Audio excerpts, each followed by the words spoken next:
Tak ada ya. Saya tak pernah lagi guna ini, tak apa. Dia ada share screen tu kan? Okey, ada.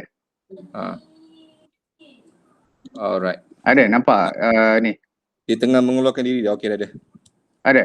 Ada dah. Oh, dekat saya pula dia sangkut. Okey, tak apa. Okey, first floor.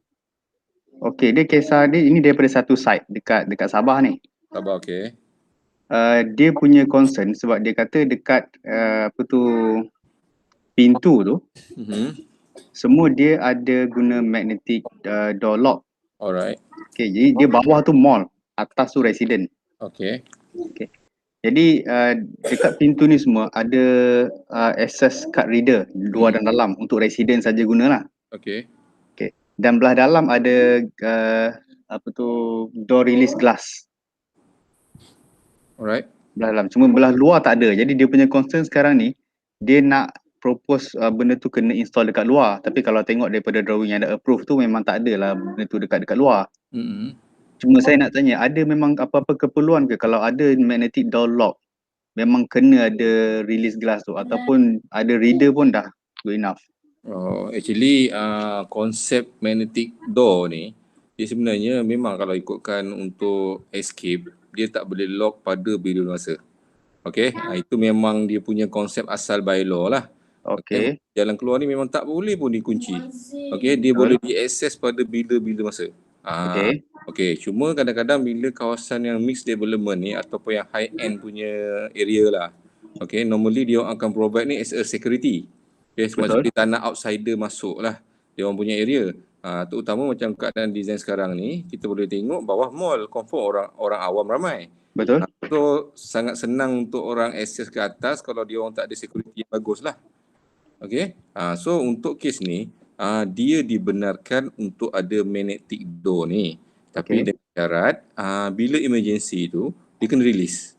Itu memang yang saya punya first point lah, dia kena ikut 173B kan, dia memang kena release. Dia kena release. Okay, maksudnya itu concern untuk site bomber adalah macam tu je konsep dia. Bila dia implementkan magnetic door system, dia mesti release bila trigger alarm.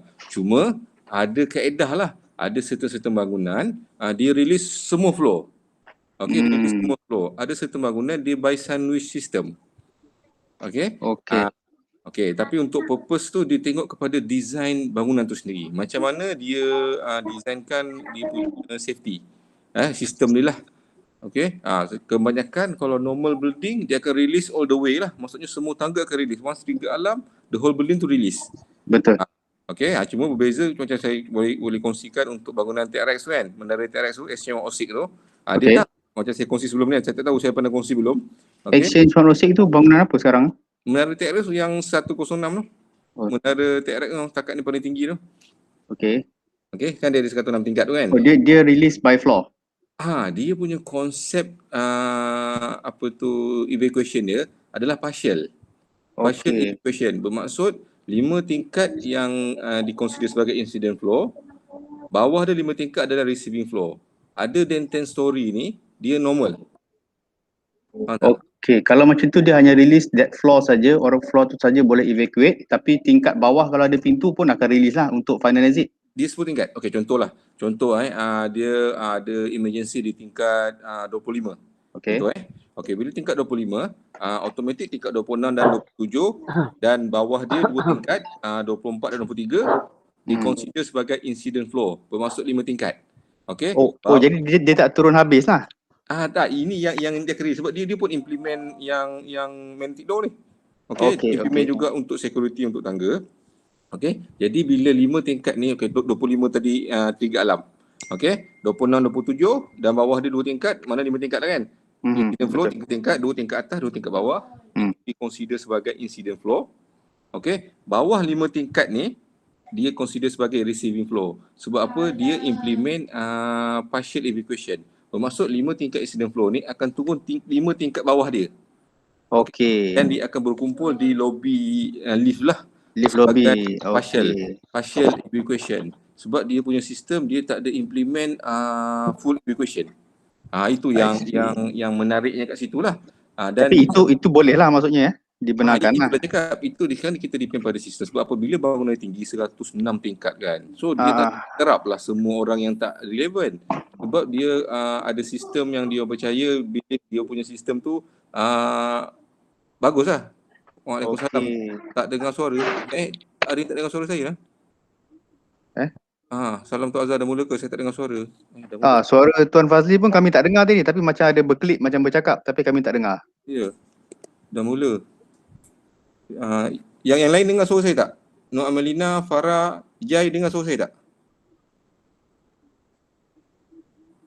Dengar, okey. Ada suara, okey. Ada suara ni, Cik Fazli. Dengar, okey dengar. Cik Fazli seorang ni. Jadi Tuan, maksudnya kalau macam yang tadi tu, dia tak adalah kata keperluan tu memang kena ada, kalau magnetic door lock kena ada apa tu, door release glass tu, tak semestinya kan? Asalkan dia kena release kalau alarm atau blackout lah. Ya, betul. Ya, konsep dia sebenarnya bila kita cakap mengenai exit ni kan, okey, exit tangga lah. Okey, mana-mana sistem kalau ada di tangga tu. Okey, mana-mana sistem yang ada di tangga tu, dia kena release. Itu je konsep dia. Itu je. Jadi kalau kata dia tak ada door release glass pun tak apa, asalkan dia kena release magnetic tu. Yes, itu saja cuma kan? as orang kata kadang-kadang sistem kita tak boleh nak 100% garanti. Dia pun ada satulah manual punya untuk fabric glass punya konsep. Itulah, itu yang saya tengok daripada KK tu, kemungkinan yang saya nampak lah, dia tak letak belah mall. Sebab kalau tidak, orang boleh simply press, lepas tu masuk dalam lift lobby dan dia boleh naik ke rumah orang. Yes. Mungkin Cuba itu sebab dia. Cuba cek balik sistem dia punya bangunan tu, the whole building, adakah separate ke tak? Tapi normally macam ni saya rasa separate sistem dia. Oh, maksudnya mall satu, kondo satu. Okey, itu nanti saya cek jugalah. Cuba cek balik sebab apa bila dia dua entiti berbeza Ini kita konsep sebagai dua entiti berbeza. Which means satu adalah yang private, satu public. Okey. Bila dua ni cuba tengok balik dari segi design sistem dia, mungkin misalnya mungkinlah possibility yang ada, dia designkan untuk semua sistem dia, untuk mall satu sistem, untuk destination satu sistem. Which means separate system lah. In term of kena check. Untuk contoh emergency services, kalau dia daripada lift lobby, lepas tu dia naik ke atas, dia nak reach ke luar, mungkin dia perlukan glass tu lah untuk dia break supaya ni kalau tak ada blackout dan tak ada alarm lah kan, dia masih melekat. Mungkin dia boleh press itu untuk keluar kan. Ini keperluan daripada situ. Mungkin saya nampak itu salah satu faktor kenapa sebelum ni design tu dia letak dalam lift lobby dengan dalam tangga je yang glass tu. Mungkin untuk emergency services. Mungkin juga faktor tu saya ambil kira. Sebab dia tak nak orang salah guna. Daripada luar orang boleh masuk nanti, tapi daripada dalam tu kalau bomba naik ataupun polis naik nak masuk, masa tu masih melekat, jadi dia boleh press kan, dia boleh keluar kan. Dia ada dua konsep sebenarnya benda ni. So sekarang ni banyak dah macamnya bangunan ni, lain bangunan, lain cara implementation dia. Okey, ada yang fikir nak keluar dari dalam tangga, nak keluar. Ada yang fikir sekarang macam nak masuk dalam tangga. Betul. Okey, kebanyakan sekarang bangunan high rise dia one way je tau. You dah masuk tangga, you tak boleh masuk balik kalau you terlepas. Betul, itu risiko. Turun bawah, pergi ground floor lobby, naik atas. Betul, one way, betul. Okey, kebanyakan macam tu. Hotel 5 star semua yang kondo-kondo high end ni macam tu. Tapi tu masalah lah nanti kalau you tengah ikut tangga pula terlepas, dah pakai towel nak turun bawah naik balik. Macam tu contohlah. Itu pun satu masalah kalau dia tak ada break glass, dia hanya ada access card. Tapi kalau authority yang nak naik, contoh kan ada emergency kan, dia tak boleh nak tekan mana-mana, tak ada tempat nak tekan. Jadi dia dah terkepung dalam tu pula kan. Ya betul, dia takkan boleh keluar dari tangga tu. Mana dia tak nak simply masuk dari tangga pergi keluar, kecuali dia access card lah. Itu mungkin faktor kenapa dia punya glass duduk dekat dalam tu, dalam lobby tu. Itu dia tengok macam mana cara kaedah dia nak implement benda tu. Okey, so untuk kaedah-kaedah macam ni, bangunan sedia ada yang dia ada add-on system. Ini kita consider sebagai add-on system lah. Okay, sebab existing memang tak ada, confirm tak ada. Okey, masa peringkat CCC memang toggle dia memang boleh access punya. Okay, bila dia dah masuk kepada tenant, ada orang duduk, dia akan bermacam sistem. Okey, dan sistem ni normally ada certain bangunan yang dia tak mesra pengguna. Okey, tak mesra pengguna ni apa maksud tadilah, ada certain tempat patutnya dia kena release, dia tak release. Okey, so dia kena ada satu mekanisme lain, manually lah. Maksudnya kalau dia tak release secara auto, macam mana dia nak buat? Jadi maksudnya kalau dia install yang magnetic lock ni, adakah dia akan buat semasa macam bomba luluskan borang G berapa saya tak ingat? No, tak ada. Kan? Tak ada kan masa tu? G9 tak ada. Masa ni confirm tak ada. Dia normally masa peringkat FC ni dia ni. Masa FC lah, kemungkinan selepas FC pun mungkin akan ada penambahan. Yang tu dia kena update drawing dan submit kah? Sebab dia melibatkan Sepatutnya sekarang ni kalau melibatkan safety ni, okey. Sebab ini dia dah berkaitan dengan passive active system tau. Okey, maksudnya melibatkan escape. Okey, maksudnya patutnya dia kena brief lah. Tapi normally kalau residential yang atas ni, dia bukan bangun FC. Itu masalah dia. Mungkin mall dia saja yang kena FC. Oh, dia lain-lain kan? Dia dua entity berbeza. Kalau dia betul-betul under residential, dia tak perlu FC. Unless dia sedia apartment, itu betul. nampak. Tapi kalau mixed development macam ni, saya assume dia sebab dia atas tanah komersial kan, saya assume dia memang perlu ada FC lah tu. Kita tengok juga bangunan siap bila. Sebab kalau dulu dia dah ada pengecualian untuk sprinkler, untuk ni. Dia ada satu tempoh gap yang dikecualikan sekejap lah. Ya. So kena tengok balik. Mana sekarang kita tengok dari segi approval. Okay. So kalau dia betul-betul dah di-approve under residential, bermaksud dia tak ada keperluan untuk FC. Mall sahajalah maksudnya. Memang tak ada orang check. Mana orang tak boleh datang pun. Kalau ada berlaku apa-apa, hanya kalau berlaku kecemasan je dah bomba akan pergi. Jadi kalau kata bangunan yang baru-baru siap masa G8, G9 tu memang tak ada pasang door lock. Lepas setahun baru install dan kena buat update balik drawing. Okay. Sebab apa bila dia melibatkan FC ni, dia hanya melibatkan bomba je. Dia tak terlibat dengan arkitek lah, konsultan dah tak terlibat. Okay. Sebab apa bila level FC ni hanya bomba dengan fire je, dengan building manager. Okay. Dah tak terlibat arkitek dengan ni dah. So golongan proportional dari PSP dengan SP ni tak ada. Betul juga. Sebab kalau setakat pasang tu takkan dia nak update drawing kan? Ya, nampak. So sekarang ni dia sebab tu kebanyakan bangunan yang bilik FC SP drawing. Sebab tak ada orang nak endorse. Sebab dia yang level arkitek dia tak ada kat situ. Jadi boleh jadi ada kemungkinan banyak bangunan ni yang jadi dah jalan mati dalam tu. Dari luar tak boleh nak masuk, kemungkinan daripada dalam pun tak boleh nak keluar.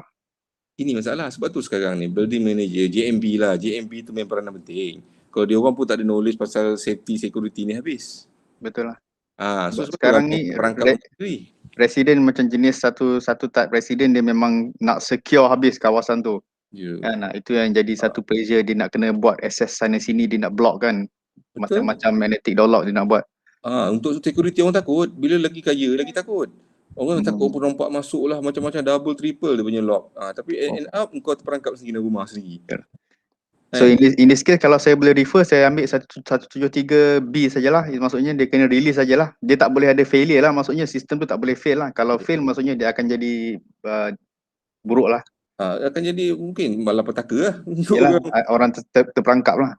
Terperangkap. Okay, tak campur kalau dia ada grill yang tak ada openable. Macam-macam isu lain lagi. Bila dah bagi end user ni. Nampak? Okay, faham. Boleh Okay, thank you tuan. Alright, welcome. Okay, yang lain-lain, apa ada isu yang kita berkongsi? Ni, Cik Fazli, dah boleh dengar suara saya belum? Isau juga dah masuk balik ni. Dah tuan, dapat dengar. Alhamdulillah. Isau juga orang lain dengar, tak dengar seorang ni. Saya tengok macam tuan bercakap tadi tapi saya tak dengar apa-apa. Tu dah tu. Saya tanya lain dengar, tapi mungkin ni dah masuk dah okey ni, dah boleh cakap dah okey tu. Masih dah. Alright. So, yang lain, ada apa lagi yang isu-isu nak bincang, kita nak bincang? Okey, Assalamualaikum Tuan Azhar, saya Razali Okey, Waalaikumsalam. Okey, berbalik pada isu Cik Hafiz yang highlight tadi untuk access apa semua tu kan.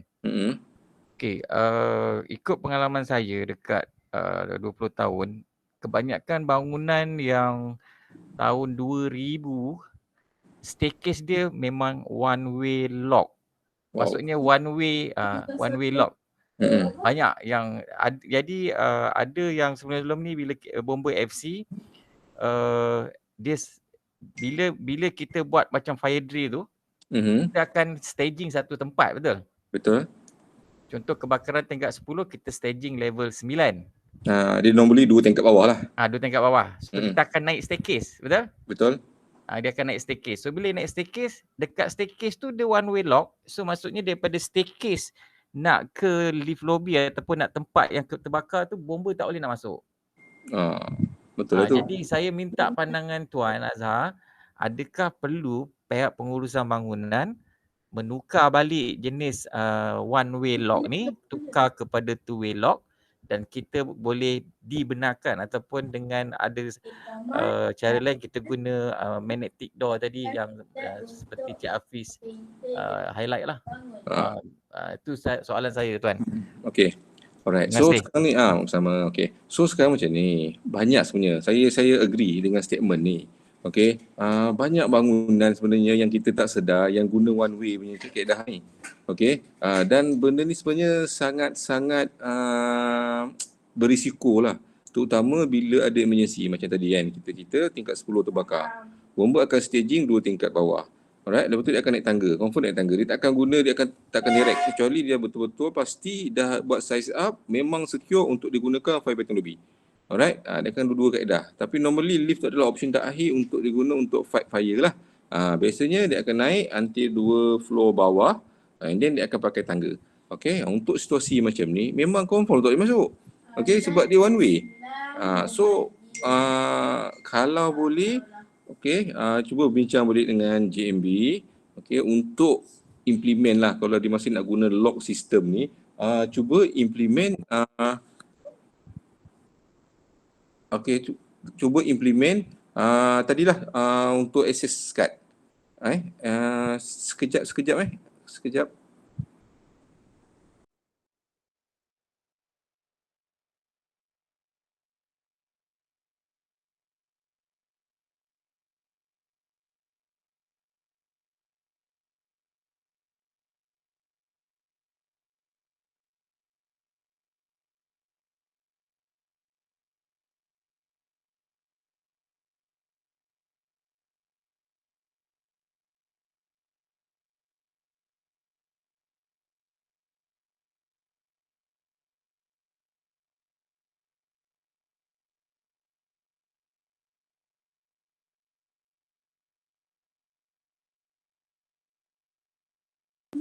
Okey, minta maaf tadi wife saya baru dapat panggilan maklum dia meninggal.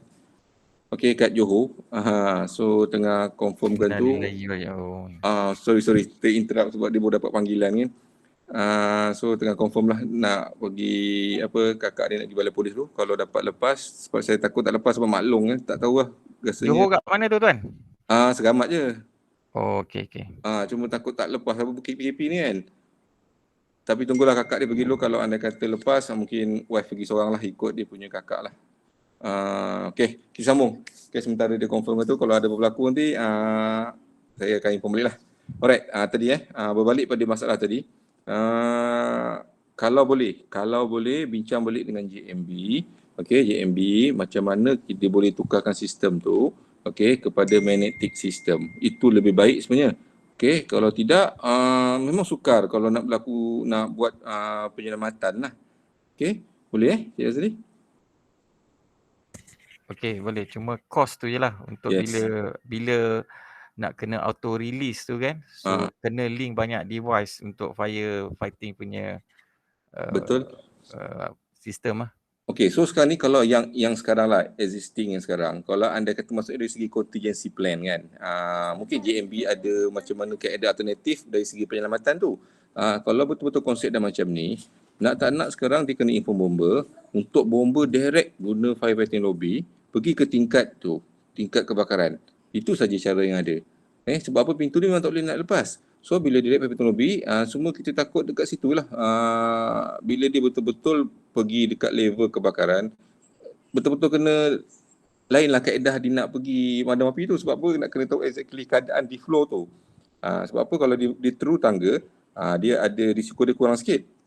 Okay, tapi kalau firefighting lobby ni kita takut dia dah merebak sampai ke situ. Sebab apa? Dia guna lift kan, shaft. Tapi still ada benteng lagi firefighting lobby. Itu je option. Maksudnya bila berlaku kebakaran, kena maklum kepada pegawai bomba yang datang tu macam mana sistem bangunan tu. Okey, nanti bomba tahulah macam mana dia nak olah kaedah dia punya penyelamatan lah. Boleh Cik Azli? Okey, ada guideline mana-mana tak yang peraturan boleh mengatakan clause ni kita boleh refer pada peraturan bomba sekian-sekian? Kalau referkan bylaw ni, dia memang tak boleh dikunci pada bila masa. Okey, dia memang clear cut. So tak ada lah tak ada tak ada sebab apa dia biasanya kalau yang sistem macam ni dia datang selepas tu. Okey, selepas tu yang dia buat. Dan kebiasaannya chairman ni ataupun JMB ataupun klien kita dia akan takut bila ada peraturan. So dia mahal pun dia akan pasang kan. Itu maksud kita. Ada bos, kita boleh ambil yang 173A dengan B tu lah. Yang A That's tu why lah dia, tu dia cakap dalam yang tu. bylaw Yang dia tu lah. okey Dalam okey. bylaw tu, dalam bylaw dia bagi tahu memang tak boleh lock anytime. Maksudnya dia boleh accessible lah. Itu je sebenarnya kalau ikut peraturan. Sebab tu kalau ikutkan design asal, sebelum FC ni kena ada CCC dulu. CCC ni dia tak nak dia kena comply bylaw ni. Sebab tu lah masa peringkat CCC atau CF lah, sebelum ni CF lah kan. Okey, maksudnya nak inspection tu memang tak ada orang pun lock sebenarnya. Kalau lock memang tak lepas lah dia untuk inspection tu. Nampak tak? Dia punya tu. Okey tuan, thank you. Clear. Alright. Apa? Okey, yang lain? Ya. Maklum kat kampung tu kan. Maklum kat kampung tu, maklum tu mati. Meninggal. Okey. Kat Mami. Okey. Ya Mami jap. Okey, daddy work. Alright. Okey, lain sorry. Dia nak bercakap juga. Alright, ada lagi apa isu yang kita boleh bincangkan?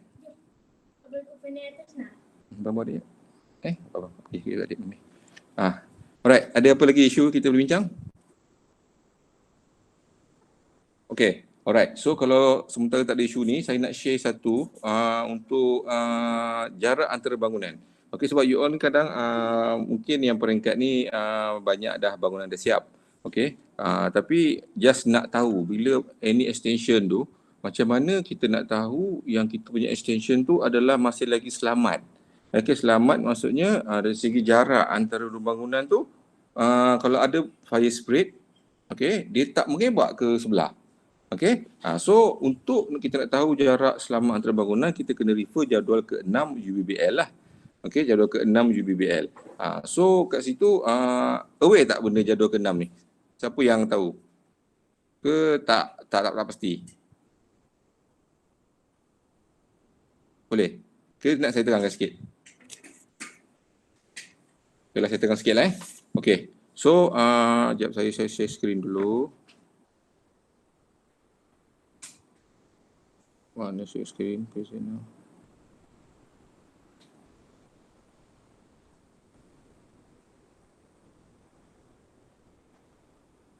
Okey. Nampak tak saya punya screen sekarang? Nampak.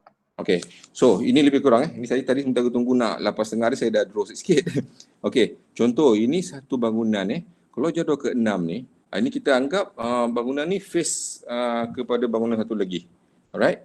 So kalau kita ikutkan contoh kita ambil ni tak masalah. Nanti you kalau refer kalau ada bylaw bersama-sama sekarang, boleh buka jadual ke-6 tu, masing-masing punya bylaw. Okey, kalau jadual ke-6 ni banyak sangat jadual aku tengok dalam jadual ke-6 tu banyak sangat petak-petak dia kan, by tinggi.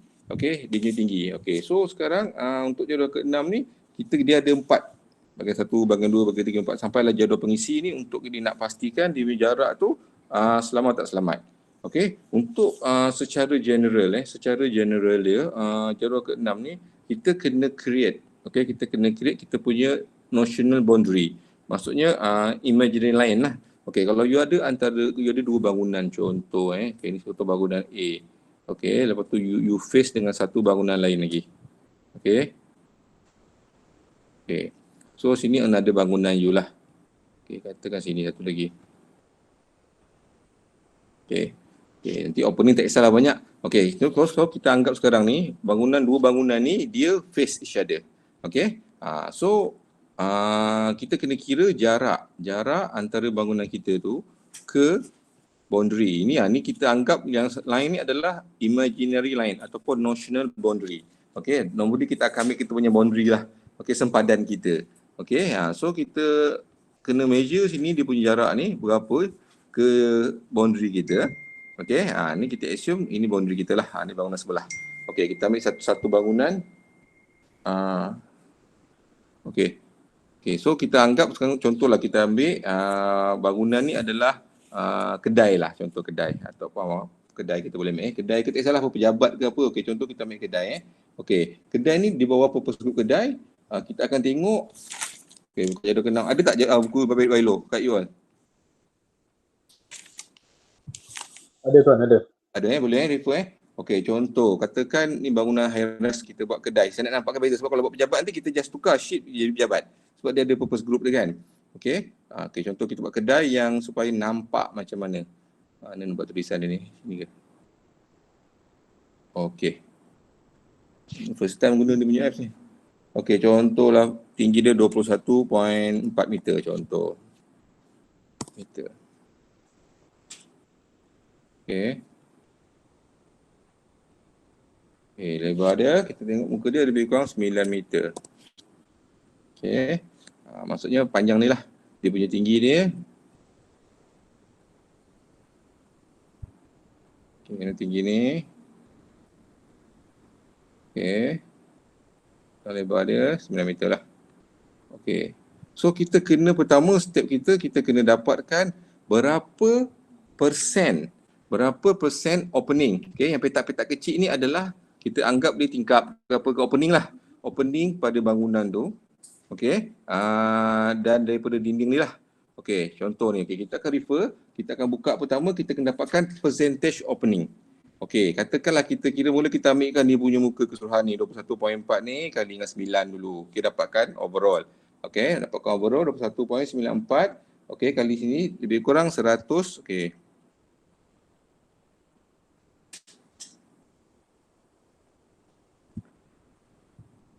Okey. So kita akan dapatkan luas dulu, luas yang muka besar. Luas keseluruhan keseluruhan sama dengan 21.4 1.4 kita kali dengan 9. Okey, sama dengan berapa lebih kurang? Lebih kurangnya 21.4 kali 9. 192.6. Okey, 192.6 meter square lah. Okey, ni dia punya ni meter square. Okey, lepas tu kita dapatkan luas yang kawasan yang kecil-kecil ni. Okey, maksudnya sekarang yang semua ni lah. Yang kecil-kecil 1, 2, 3, 4, 5, 6 ni. Okey, opening ni. Okey, maksudnya kita dapatkan luas opening.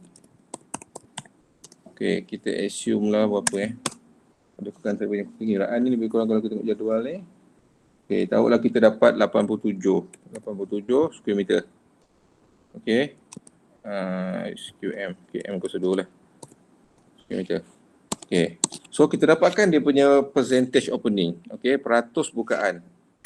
Okey, peratus bukaan ni over yang ni, peratus bukaan sama dengan 87 terbahagi dengan 192. 2.6. Okey.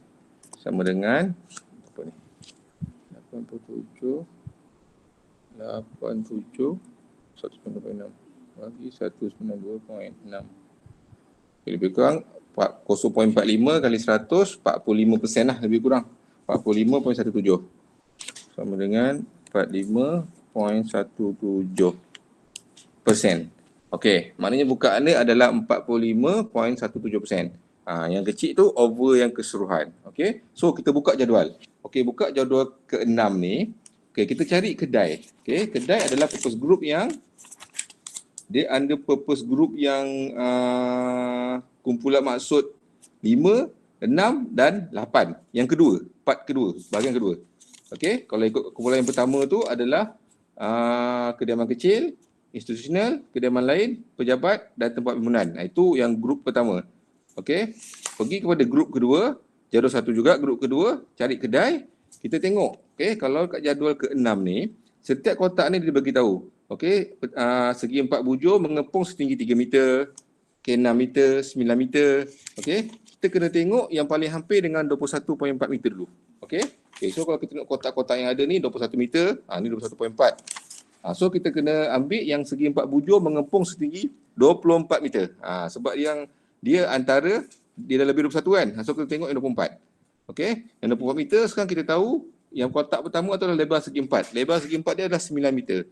Okey, kita refer dalam kotak yang pertama tu 9 meter. Kita tengok persen opening tu adalah 45.17. 45.17. Okey, mana dia ada 40, dia ada kan dari segi percentage tu kalau kita tengok kolom atas tu 20, 30, 40, 50, 60 sampai 100% kan. Okey, so 45 dia terletak antara 40 hingga 50. Okey, 40 tak boleh, kena ambil 50 lah. Okey, kita tengok 50. 50 9 meter. So jarak dia kena ada 9.5 meter ke boundary. Means mana teks. Okey. So jarak selamat sebenarnya kat sini mesti ada at least ke national boundary ada 9.5 meter. Okay. So 9.5 meter. Nampak? Okay. Ini sekarang jarak dia ke national boundary. So bangunan ni ke national boundary Imaginary ni mesti sekurang-kurangnya 9.5. Katakan you punya site. Sekarang you punya site dah ada sini 7 meter lah contoh. Okay. Dekat site dia 7 meter. Okay. Bila 7 meter, automatik dengan keadaan opening sekarang yang kita kira ada 45% ni tak comply dah. Okay, maksudnya jarak dia tak boleh 7 meter. Dia mesti 9.5 meter. Okay, so ada option sekarang ni untuk you alih bangunan impossible. Okay, nak alihkan boundary pun impossible. Okay, mustahil sebab dia dah fix, dunia fix. So, apa yang you boleh buat adalah you kena kurangkan opening. Kurangkan opening, reducekan size opening ni. Mungkin you perlu tutup 1 atau 2 lubang kat sini.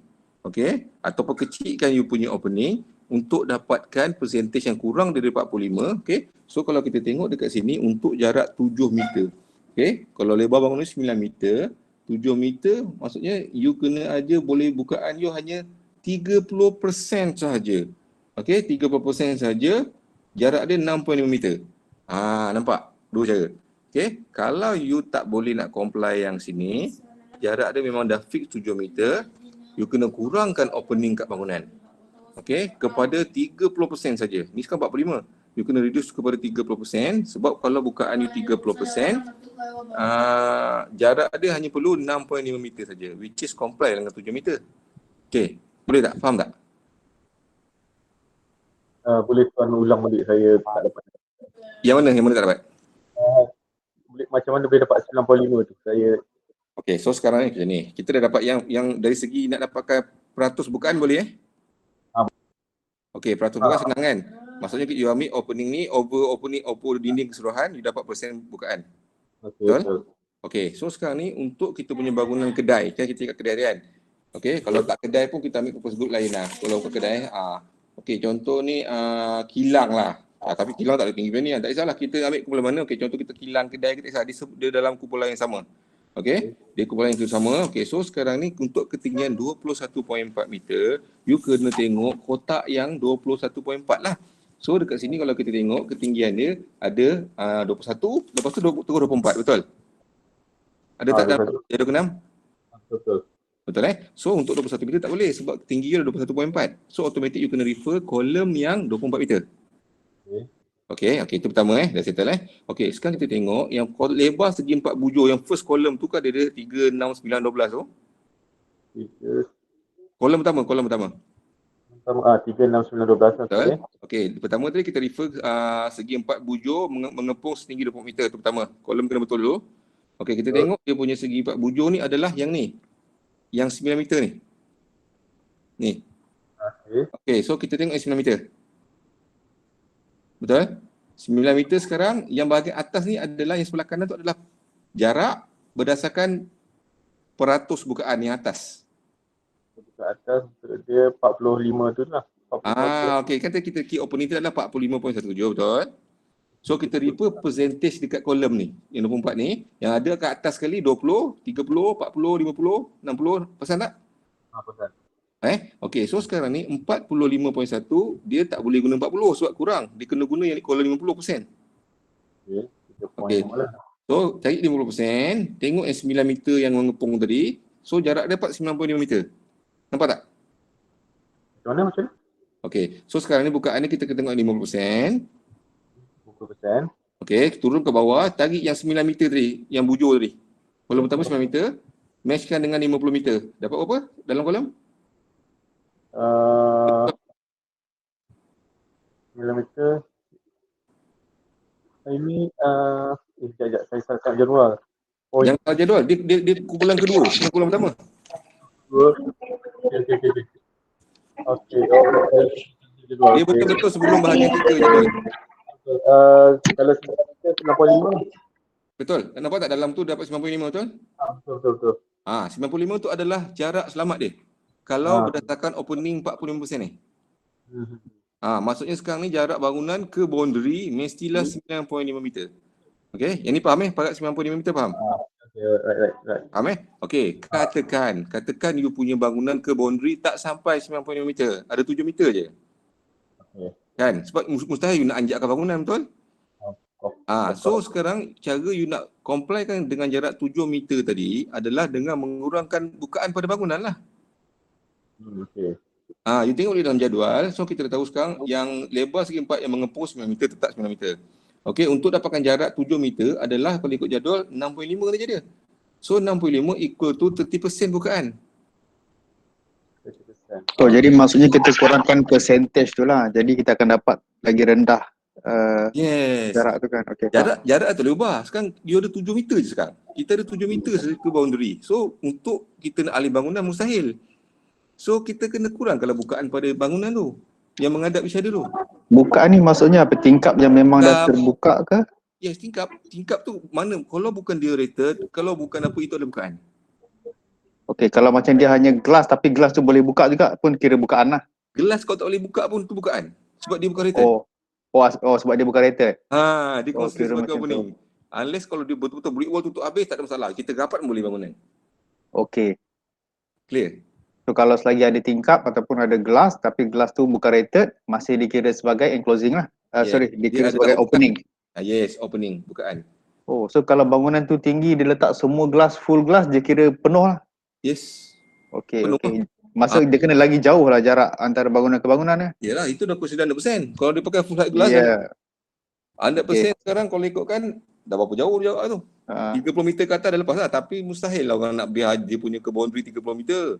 Tapi kalau dia buat rated, so dia dah kira macam protected lah. Yes. Dia bukan opening. Okey, faham. Sebab dia brick wall kan. Contoh equal to brick wall 4 hours kan. Kita punya contoh brick wall kita. Ataupun minimum 2 jam untuk yang dinding luar kita. So dia dah comply lah. So kalau anda kata opening tu dia nak maintain boleh, tapi dia kena ada fire shutter lah.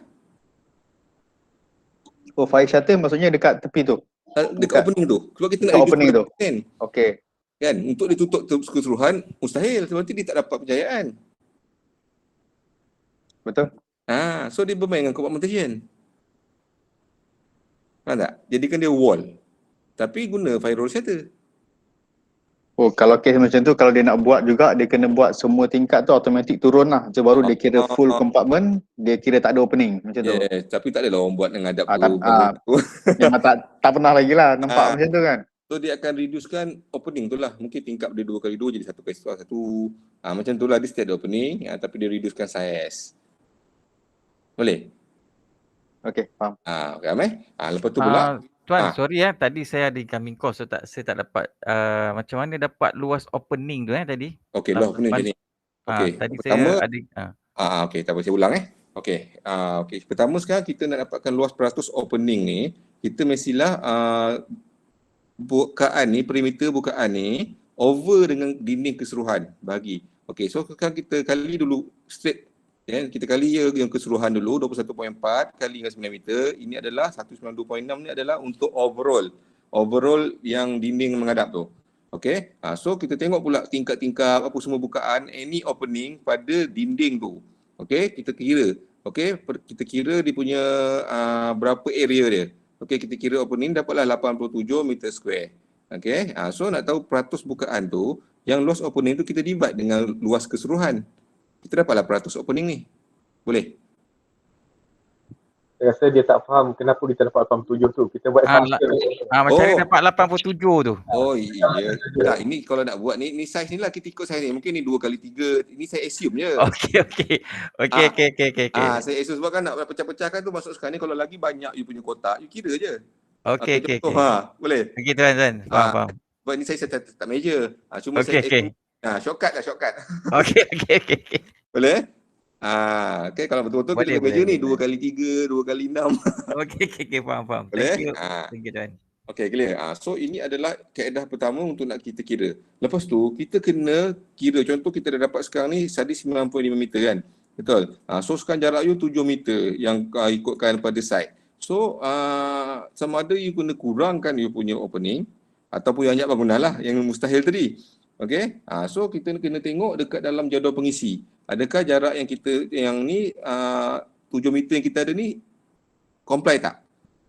Tu kalau kita tak nak buat kaedah terbalik lah. Okay. So kalau kita pergi kepada jadual pengisi. Okay, kalau kita tengok kepada jadual pengisi, boleh jadual pengisi tu belakang sekali, sebelum jadual ke-7. Okay, jadual pengisi ni kita kena kira faktor dia. Okay, so katakan tadi jarak kita pada kilang kita hanya ada 7 meter. Okay, hanya ada 7 meter. So kita kena kira dia punya jadual pengisi ni, kawasan tak terkepung, kita kena kali faktor yang di dalam jadual pengisi. Kita kena tengok aggregate notional boundary dia berapa. Okay, aggregate notional area tu. Alright, so sekarang kita dah tahu jarak kita dekat site ada 7 meter. Okay, 7 meter. So kita dah kirakan yang opening tadi ni 87 area kita. Betul? 87 ni kita kena tengok jarak. Okay, kalau kita tengok rujuk kepada notional boundary pula. Jadual pengisi tu, okay, 7 meter ni terletak di antara 6 meter hingga 8.5 meter. Nampak tak dalam jadual pengisi? Boleh? Faham tak? Nampak. Kan kalau kita tengok jadual pengisi antara 6 hingga 8.5. 7 ni. 7 meter ni. Okay, dia in between tu. Maksud faktor dia, pengisi dia adalah 2. Betul So, kita dah ada bukaan kita punya opening kita tadi adalah 87. Kita kena kali dengan jadual pengisi tadi, 2. Bila kita kali dengan 2, so jawapan dia adalah 87 kali 2. 87 kali 2. 174. Okey, dapat 174 square meter. Okey, kita refer balik kepada part 3 Okay, kita nak kumpulan. Kan tadi belakang dia, satu page belakang, bahagian 3. Okey, bahagian ketiga ni kedai letak kat mana? Kumpulan maksud 5 kan? Okey, dia maksudnya dekat nombor 1 tu, bahagian 3 nombor 1 A dengan B. Nampak tak? 210 meter persegi dengan 90 meter persegi. Nampak tak bahagian 3? Nampak. Okey, so sekarang kedai ni dia kategori B. Kategori B So sekarang kita dah kalikan tadi 87 kali dengan jadual pengisi 2, jawapan dia 174. So 174 ni untuk kategori kedai adalah 90 meter, dia tak boleh lebih 90 meter. So tak comply lah jarak 7 meter ni. Boleh tak? Faham tak? Faham. Tak faham? Okey. Okay, pertama tadi yang kes pertama tadi, sekarang ni kita yang 90 meter kita dah clear Okey, lepas tu saya cakap katakan site you all hanya ada 7 meter. Betul? Okey, ini saya nak tunjuk tadi. Yang pertama saya bagi terus kaedah penyelesaian adalah dengan cara mengurangkan opening. Betul? Betul. Okey, katakan cara tu itu cara yang straightforward lah. Saya bagi tahu you boleh kurang opening, dapatkan jarak 7 meter. Settle masalah. Tapi contoh kita nak tahu comply tak comply jarak yang bukaan yang ada ni 45 meter ni 45.17% ni comply tak dengan 7 meter ni, kita kena buat dekat jadual pengisi. Okey? Boleh? Yang setakat ni faham tak? Jadual pengisi tu table of factors tu kan? Yes. Okay. Jadual pengisi tu yang lepas bahagian 3 tu kan? Bahagian. Jadual ke-6 ni dia kena betul-betul kita kena follow dia punya sequence baru you nampak. Ni saya pendekkan je ni sebenarnya. Alright? Okey, tak apa. Okey, sekarang ni kita assume untuk sebelum kita isi jadual pengisi, kita kena tengok kita punya ni adalah 7 meter sahaja. Kita ada jarak bangunan ke boundary. Clear? Okey. Luas opening yang kita ada adalah 87 meter. Okey. So sepatutnya sekarang ni dia just nak jadual pengisi ni dia just nak provekan yang 7 meter ni sebenarnya tak boleh. Tak cukup jarak tu. Sepatutnya dia kena 9.5 meter. Tapi kita buat nak tahu dia betul tak dia tak comply, kita guna jadual pengisi punya pengiraan. Okey. Kalau jadual pengisi ni, kita tengok sekarang jarak dia adalah 7 meter ke boundary. Okey. So kita refer dalam jadual pengisi, 7 meter ni terletak di antara 6 hingga 8.5. Itu faham Okey, maksudnya sekarang kalau kita tengok jadual pengisi ni, kolom pertama ni not less daripada kan, tidak kurang daripada kan. Okey, maksud dia antara 6 hingga 8.5 meter yang jarak distance you ni, yang 7 meter ni.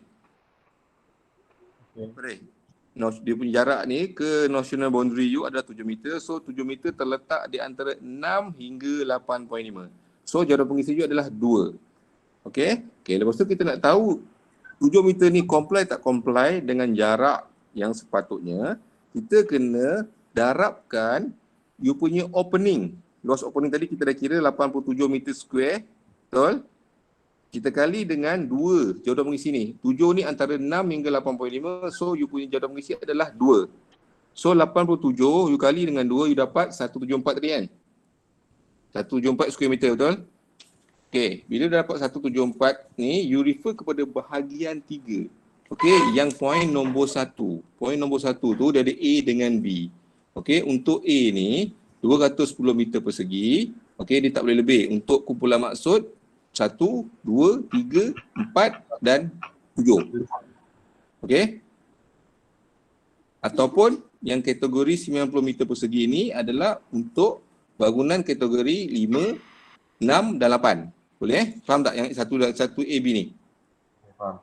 Okey. So tadi kita dah dapat 7 meter. Okey, antara 7 meter 2.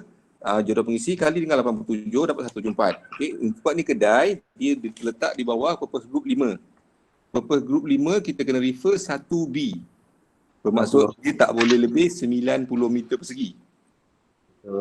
Okey, bila tak boleh lebih 90 meter persegi, so kesimpulan dia jarak 7 meter ni tak boleh lah.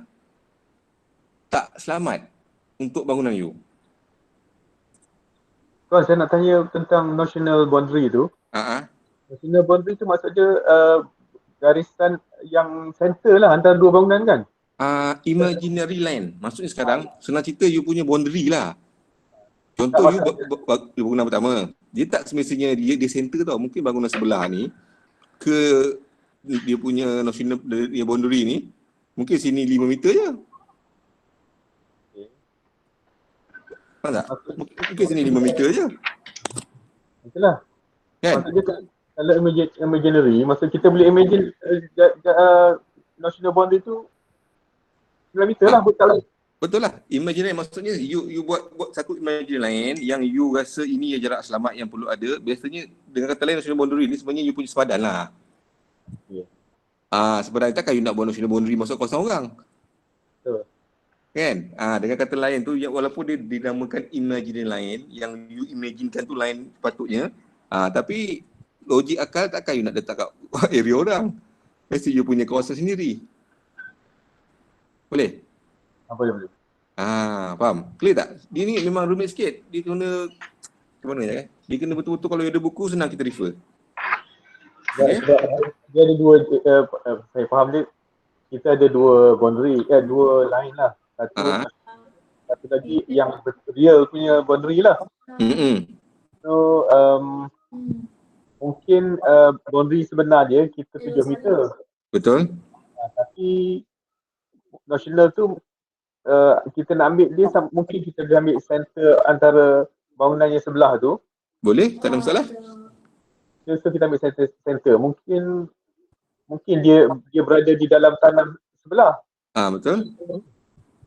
Tapi dia akan efek nanti bangunan sebelah pula nanti. Bangunan sebelah nanti bila you contoh okey, kalau ikutkan contoh mungkin sini adalah patutnya sepadan yang sebenar. Contoh okey, tapi sebabkan dia kata imaginary lain, dia masuk kepada jiran sebelah ni. Okey, mungkin dia punya exactly adalah 6 meter. Contoh. Betul-betul kalau ikut sepadan. Tapi sebabkan dia kata imaginary lain, dia buatlah dekat sebelah. Bila dia buat kat sini, orang sebelah sini pula, bangunan blok B ni pun, dia kena sampai line ni lah. Yelah, national tu lah. National boundary lah. Dia tak boleh kira ambil dia pula imagine kat tanah orang. Tak jadi. Tak? So benda ni, konsep ni sebenarnya digunakan bila you hanya ada satu bangunan, you saja bangunan yang pertama tau. Tapi still dalam you punya area lagi besar. So you expect nak bina another bangunan tu selepas jarak ni 7 meter. Itu sebab tu nama imaginary line. Boleh? Faham tak? So, jarak selamat tu sebenarnya kepada national boundary tu ke kepada bangunan tu? Kepada national boundary, sebab pembangunan sebelah akan kira opening dia pula. Okey. So dia pun akan kira jarak selamat dia pula lah. Dia akan kira jarak selamat dia. So normally bila dia kira jarak selamat dia, sini kira jarak selamat dia, selamatlah dua bangunan. Dan biasanya dia akan dikawal oleh setback. Sebab tu indirectly sebenarnya setback tu dia dah kawal jarak antar bangunan. Kan? Ini cuma saya tunjuk dari segi kaedah pengiraan. Sebab kebanyakan bangunan-bangunan ni tak mau kilang-kilang ni, mana ikut sangat, mau bumbung-bumbung temu. Kan? Itu realiti dia. Tapi sebab tu bila terbakar satu berderet terbakar.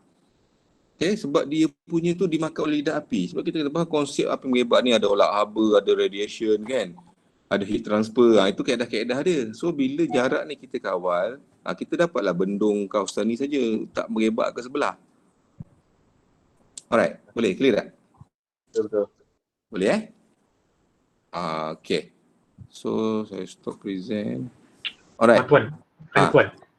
Yang jadual 6 tadi tu, untuk bahagian 1 nombor 2B4. Satu sekejap bahagian 1. Jadual ke-6 bahagian 1, okey. B? 2B4. 4, okey. Saya tak berapa clear dia punya statement tu. Jika kawasan tak kena suatu bangunan tidak dibagi kepada petak, jika kawasan tidak kurang daripada 2 meter di atas tanah sehingga dengan sisi bangunan tersebut. Okey. You perasan tak dalam jadual yang kolom-kolom ni sampai 27 meter je? Okey. Sebab 27 meter tu adalah maksimum satu kompartmen. Okey, sebab bila you lebih daripada satu enadi, sebab di jarak dia akan jadi 3 meter. Perasan tak? 21, 24, 27. Perasan tak? So jadual tu adalah setiap 3 meter. So kalau dibuka satu jadual lagi, dia akan jadi 30 meter, betul? 30 meter dia dah tak comply kepada 137. Beautiful 137. 137 adalah void. Kategori void. Mana bangunan yang lebih 30 meter, dia tak boleh lebih 90 meter, 9 meter dia punya void. Ini ada kaitan dia. Jadual ke-6 ni dia stop sampai 27 sebab bila 30 dia akan cover bawah 137 punya clause. Sebab tu dia bagi 28 ke atas. Sebab dia takkan ada jadual lalu. So kalau lebih 28 dia kena buat pemetakan lah. Limit adalah 27 je untuk you guna jadual ke-6. Faham tak? Itu sebenarnya relevan dia. Jadual ke-6 limit di situ je sebab bila dia another jadual dia dah masuk 137. Kategori void 9 meter tu. Faham. Okay. Sebab tu maksimum. Okay, untuk sebab apa kita kategori bangunan di Malaysia ni dia dah flow tu, dia dah each flow tu dia dah kompartmen itself. Sebab kan setiap lantai kita dah ada 230, mana 4 jam.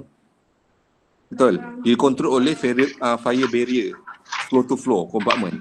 So sebenarnya kalau ikutkan kategori opening tu ni dia 3 meter je. Dia tak dapat pun every floor. Nampak? Sebab ni kategori bangunan Malaysia. Sebab apa kalau bangunan luar negara, yes. Ada satu bangunan dia tak ada pemetakan pun sampai 30 tingkat. Okey, 10 tingkat tak ada pemetakan. Sebab tu kalau dia terbakar semua. Kita ada control compartmentation, floor to floor compartment. Okay, so dia tak akan reach pun sebenarnya 27 ni. Impossible you ada satu bangunan tanpa kompartmen 27. Kan? Cuma saya nak fahamkan macam mana nak tunjuk, nak kira je. Supaya kita nampak jadual ke-6 ni fungsi ni macam mana. Okay, maksudnya jadual ke-6 ni kita kira sampai bahagian 3 je? Or complete je? Sampai ke bangunan tu tinggi 27 meter je.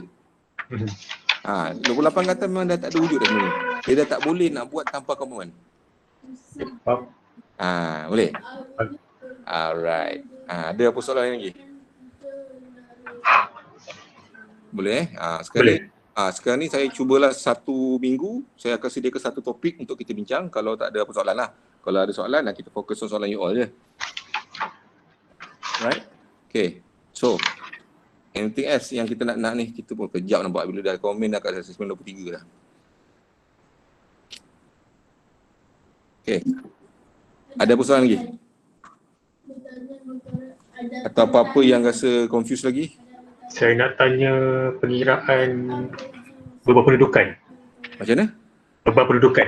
Beban pendudukan, okey. Untuk dia punya floor area tu. Okey. Tadi saya share screen senang. Saya ada buat diagram sikit. Boleh. Tak salah, lagi senang biar semua nampak.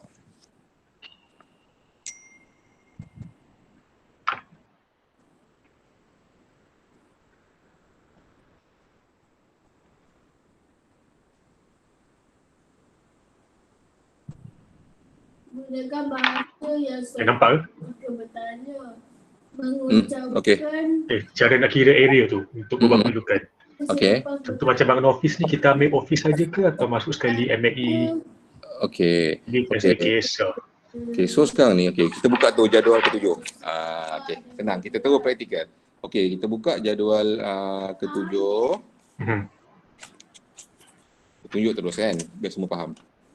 Sebab dia ada bersih yang kasar tu. Yes. Okey. So sekarang ni kalau kita nak kira beberapa kedudukan, jadual ketujuh bahagian kedua lah. Okey, bahagian pertama tu yang DN semua kan. Okey, sebab di dalam ni pada student dan kita terus tunjuk.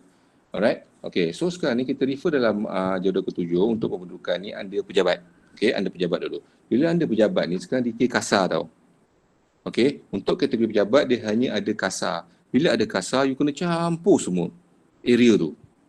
Floor tu. Maksudnya termasuk MNE lah. Semualah satu-satu bangunan lah. Bila dia kata Satu kasar, floor tu. bila kata kasar ni panjang kali lebar je. Itu senang cerita. Maksud sekarang in other words lah, maksudnya termasuk MNE. Dia tak ada berkait dengan yang bawah sekali tu ke? Mana? Yang tidak termasuk mana-mana kawasan pendudukan itu yang bersih.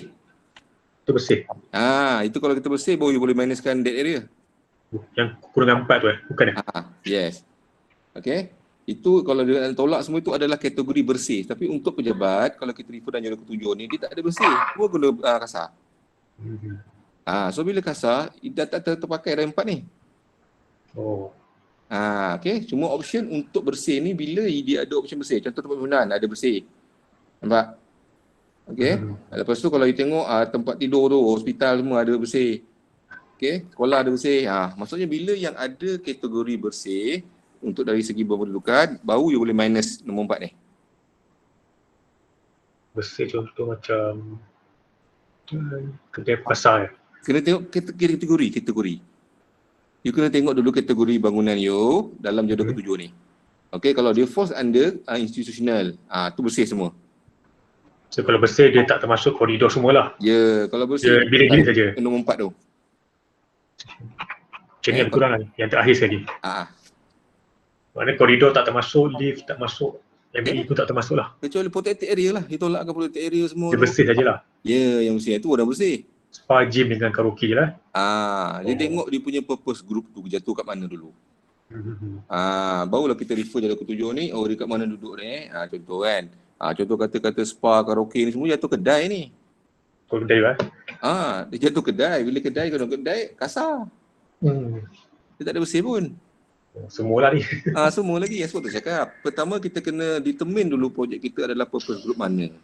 Okey. Dah tahu purpose group mana, barulah kita refer dalam jadual ketujuh ni, kena guna bersih atau kasar. Itu baru the next step dia.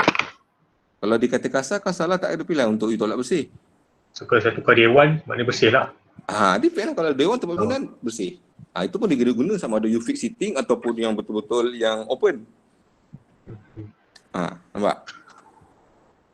Boleh? Nampak. Sebab tu cakap kalau perlu macam ni, yang pertama adalah paling penting ada purpose group dulu. Sebab purpose group ni akan menentukan next requirement. Saya keliru dengan dia punya statement yang bawah tu. Yalah, nombor 4 tu memang yang bersih saja. Kategori purpose group lah. Yang ada tulis bersih. Okey.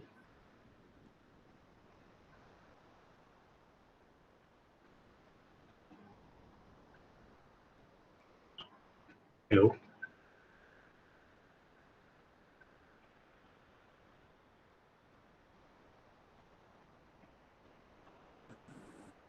Hello. Okey, sorry. Okay. Saya punya ni dah terlost lagi. Okey. Tadi okey tak? Clear tak je nanti? Okey, clear. Okey. Lain, ada apa soalan lagi? Boleh okey. So malam ni saya rasa kita banyak sikit input kita share kan. So semua boleh dapat lah kita buat sharing macam ni. Okay, ada apa lagi yang kita boleh discuss? 1-2 isu lagi sebelum kita tamatkan sesi kita. Boleh? Okay, saya round table tu. Cik Nazrin lagi? Sekejap, tak ada okay, pasal jadual ke-6 tadi ada buat kelas khas khususnya apa ni? Pasal jadual ke-6 tadi ada buat kelas khas khusus jadual ke-6, masih lagi nak belajar secara mendalam lagi. Ini kalau kata nak buat jadual ke-6, ini nak buat ke-8 sekejap sangat ni. Tak lama pun. Okey, tapi boleh buat 2-3 jam lah. Kalau ada grup, kita boleh buat lah. Okey, sebab dia kena betul-betul you tengok faham konsep dulu. Okey, tengok bangunan apa. Okey, ada kategori dia berapa panjang, opening, kita kena kira setiap inch. Okey, dia kena ambil enclosed rectangle. Macam itulah kawasan dia tu. Yang bukaan dia tu. Ada kaedah-kaedah lah. So kalau ni setakat ni dia tak banyak sangat pun, saya dah summary kan dah sebenarnya itu. Tapi kalau betul-betul nak belajar, carilah kita kumpul lah group. Kan? Belajar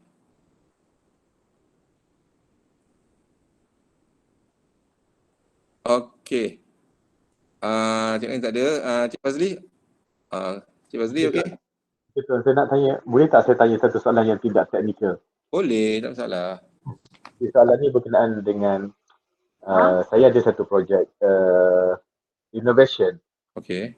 Di bawah Bomber KL lah. Alright. So saya cuma nak tanya berkenaan dengan senarai kendak-kendak bomber tu kan. Kita takkan kita nak pakai kendak bomber sama dengan bangunan baru. Okey. Dia satu floor kecil je kan. So kita bomber mana kita nak tampal kat depan tu. Okey. Tu soalan dia. Itu je. Alright. So, requirement ni sebenarnya mungkin bagi setengah orang dia remeh. Okey, tapi sebenarnya dia adalah isu yang besar.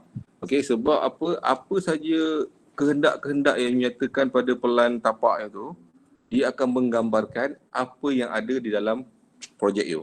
Itu pertama. Okey, ada dua kaedah kita nak letakkan requirement tu. Okey, yang pertama, you adakan semua requirement, okey, yang overall requirement hanya tick kepada yang berkaitan saja.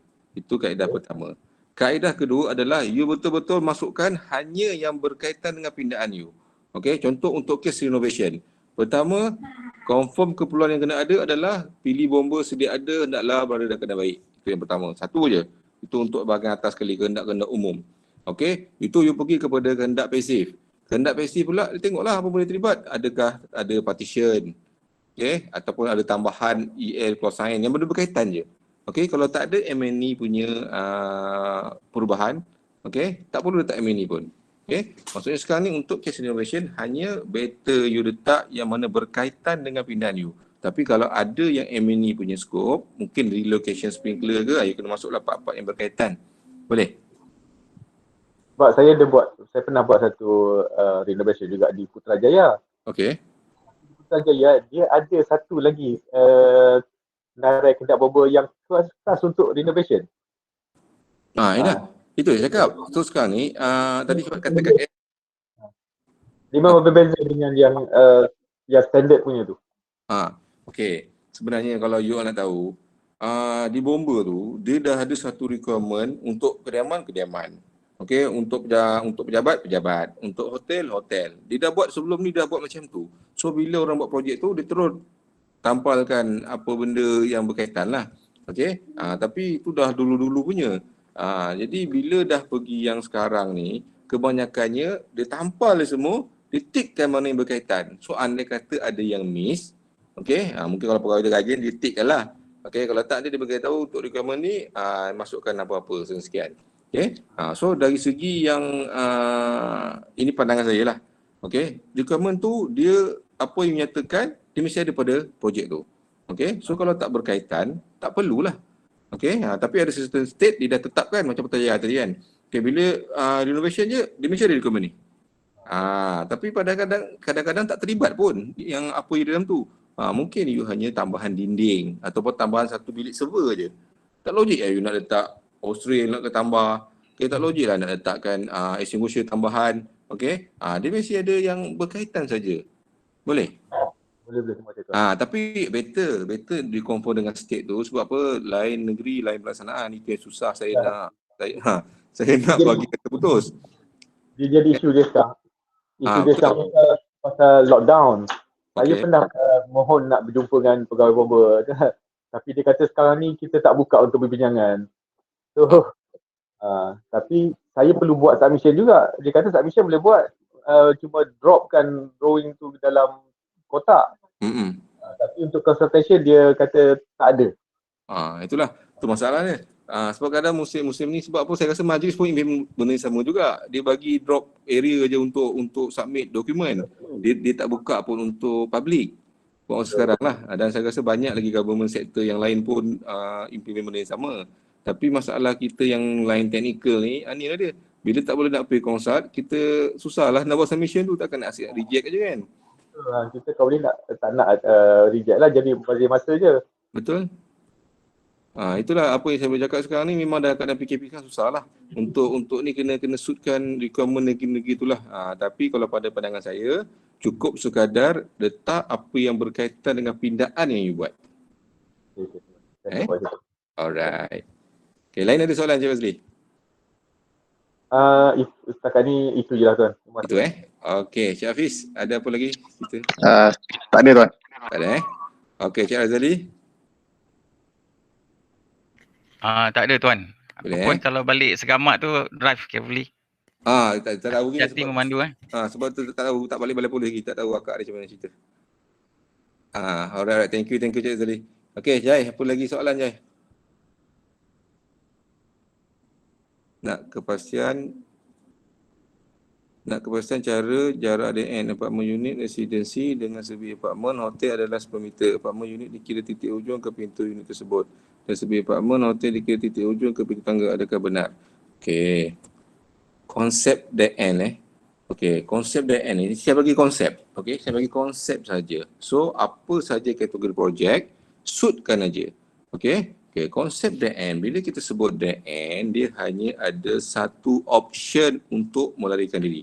Okey, satu option untuk melarikan diri sehingga ke tangga atau bila you ada pilihan travel distance. Itu adalah limit dead end. Okey, itu cara dia. Kalau contoh tadi cakap kan, contoh kat sini dia bagi tahu apartmen unit dikira titik hujung ke pintu unit tersebut. Okey, ke pintu unit tersebut jika you pergi sampai pintu unit tu, you ada pilihan satu lagi ke kanan, satu lagi ke kiri. Yes. Kalau unit tu di hujung end lot. Okey, end lot sampai pintu tangga. Kalau tangga you di belah tengah, maksudnya you pergi ke pintu unit tu, daripada unit ke tangga. Dia sehingga tangga atau anak tangga pertama, kena ingat. Okey, itu measurement dia. Okey, tak kisahlah. Kalau hotel 10 meter lah. Kalau pejabat 15 meter. Sebab tu saya suka bagi konsep saja. Okey, you hanya perlu suitkan. Alright, dia tak ada kira sampai pintu je ke ni. Kena tengok design. Okey, yang penting dia sampai ke anak tangga, ke pintu tangga ataupun option travel distance. Itu adalah DN. Boleh je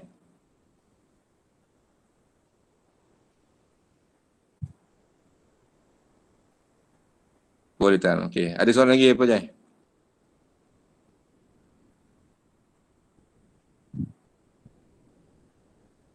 Ada soalan lain tak? Okey, sementara tu dia jawab tu. Okey. Cik Farah, ada apa soalan? Tak ada, thank you. Alright. Okey. So, boleh So, saya rasa okey kot untuk hari ni. InsyaAllah kalau tak ada bintang, kita jumpa next week lah. Kalau ada kelapangan, kita boleh join lah. Boleh So saya ucap terima kasih untuk slot malam ni. Harap puas hati, harap dapat input lah sikit sebanyak daripada perkongsian kita, rakan-rakan kita tadi. Okay, so kalau tak ada apa-apa, saya ucap terima kasih sekali lagi. Okay, boleh leave Okay, tajuk malam ni menarik. Tajuk malam ni menarik. Apa dia? Dua kenal menarik. Yalah sebab apa gambar bingung. Gambar tak tahu nak kira. Tak apa, kalau ada apa nak request next week, bagi tahu, nanti kita buat satu topik. Soal boleh setiap minggu saya akan ulas satu topik je. Selain daripada soalan you all lah. Kalau ada soalan, kita settle soalan dulu. Kalau tak ada soalan, baru kita akan sentuh satu topik, kita discuss sama-sama. Right? Okay, so terima kasih sekali lagi. Okay, Assalamualaikum. Okay, Tuan. Assalamualaikum. Okay, terima kasih. Assalamualaikum warahmatullahi wabarakatuh.